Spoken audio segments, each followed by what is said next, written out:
Hare Krishna, Hare Krishna, Krishna Krishna. ശീല പ്രഭുപാദിന്റെ ശിഷ്യനായിട്ടുള്ള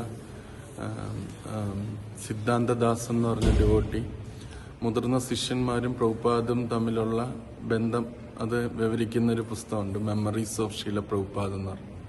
അപ്പം അതിൽ ഓരോ മുതിർന്ന ശിഷ്യന്മാർ പ്രഭുപാദനുമായിട്ട് ചിലപ്പോൾ കേട്ടതായിരിക്കാം, ഇടപഴകിയതായിരിക്കാം, അപ്പോൾ കിട്ടുന്ന അനുഭവങ്ങൾ പങ്കുവയ്ക്കുന്ന ഒരു പുസ്തകമാണ്. അപ്പം അതിൽ ഒരു ഡിവോട്ടിയാണ് രേവതി നന്ദൻ ദാസ് എന്ന് പറഞ്ഞു. അപ്പം അദ്ദേഹം ഒരു ലെക്ചർ പ്രഭുപാദിന്റെ ഒരു ലെക്ചർ കേട്ടപ്പം കിട്ടിയൊരു കാര്യം അദ്ദേഹം ഇങ്ങനെ പറയുന്നുണ്ട്. പ്രഭുപാദ് സാധാരണ ഈ കീർത്തനത്തെക്കുറിച്ചും ഒക്കെ പേഴ്സണൽ ഇൻസ്ട്രക്ഷനാണ് കൊടുക്കുന്നത്. പക്ഷെ ആ ഒരു ലെക്ചറിൽ പ്രഭുപാദ് കീർത്തനത്തെക്കുറിച്ച് ഇൻസ്ട്രക്ഷൻ കൊടുത്തു. അത് ഞാൻ വേറൊരു ലെക്ചറിലും കേട്ടിട്ടില്ല എന്ന് പറഞ്ഞാണ് അദ്ദേഹം ആ പുസ്തകത്തിൽ അത് എഴുതുന്നത്.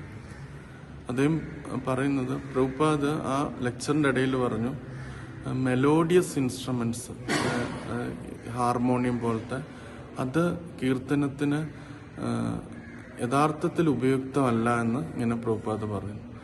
എന്നിട്ട് പ്രഭുപാദ് തന്നെ പറയുന്നുണ്ട്, അത് മ്യൂസിക്കൽ സ്ട്രെയിൻസ് ഇങ്ങനെ ഇത് വരുമ്പോഴത്തേന് നാമത്തിൽ നിന്നുള്ള ശ്രദ്ധ മ്യൂസിക്കിലേക്ക് ഡിവോട്ടീസിന് മാറിപ്പോവും. എന്നിട്ട് പ്രഭുപാദ് പറയുന്നു, റിതം ഇൻസ്ട്രുമെന്റ്സ് ആണ് നല്ലത് എന്നുള്ളത് പറയുന്നുണ്ട്.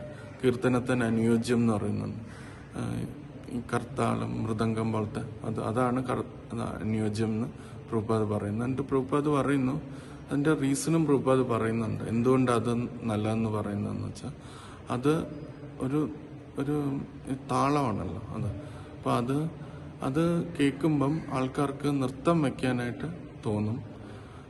എന്നിട്ട് പ്രഭുപാദ് പറയുന്നു, ആക്ച്വലി ഈ നൃത്തം വയ്ക്കുന്നതാണ് നമ്മുടെ ഉള്ളിലുള്ള ഡിവോഷനെ അൺലോക്ക് ചെയ്യുന്നതെന്ന് പ്രഭുപാദ് പറയുന്നു. നമ്മുടെ ഡിവോഷനെ അൺലോക്ക് ചെയ്തെടുക്കുന്നതെന്ന് പ്രഭുപാദ് പറയുന്നു. എന്നിട്ട് പ്രഭുപാദ് പറഞ്ഞു, it should be A graceful dancing എന്ന് പറഞ്ഞു. ഗ്രേസ്ഫുൾ ആയിട്ട് വേണം ഡാൻസ് ചെയ്യാൻ. അപ്പം ആ മ്യൂസിക്കിനനുസരിച്ച്, ആ കീർത്തനത്തിനനുസരിച്ച് ഗ്രേസ്ഫുൾ ആയിട്ട് ഡാൻസ് ചെയ്യുമ്പോഴത്തന്നെ ഇത് അൺലോക്ക് ചെയ്യുമെന്ന് പ്രഭുപാദ് പറയുന്നു. എന്നിട്ട് പ്രഭുപാദ് ഒരു എക്സാമ്പിളും പറയുന്നു. അവിടെ ഇരിക്കുന്ന ഡിവോട്ടീസിൽ ഒരാൾ ജയതീർത്ഥ പ്രഭു എന്ന് പറഞ്ഞൊരു പ്രഭുണ്ട്. ജയതീർത്ഥ ഡാൻസ് വെരി ഗ്രേസ്ഫുള്ളി എന്നിങ്ങനെ പ്രഭുപാദ് ആ ലെക്ചറിൽ പറയുന്നതായിട്ട് അദ്ദേഹം ഇങ്ങനെ പറയുന്നു.